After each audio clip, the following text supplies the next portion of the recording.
Ассалаумағалейкум. Бүгін 22.02.22 жыл. Керемет датадан кереметтей болып жайқалып тұрған павлонияларды видеоға түсіріп салып жіберсем ба деген ойменен түсіріп жатқан жағдайымыз бар. Мынау енді құрма, бұл павлония емес, қалғандары мыналар. Павлониялар аржандағы ол гүлдер өзінше. Мынау гүлдің қасынан шығып тұрған екі түйір болып. Бұл мандарин.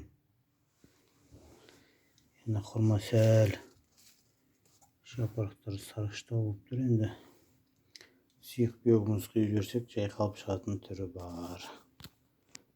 Павлониялар керемет болып өсіп тұр. Майға дейін әлі қайда? Март, апрель. 2 ай бар, 2 айда бұл жайқалып деу өсетін шығар. Майда барып бірақ отырғызатын шығармыз, Құдай қаласа. Каналға тіркелуді ұмытпаймыз, лайк басамыз, комментарий қалдырамыз. Бірге дамайық.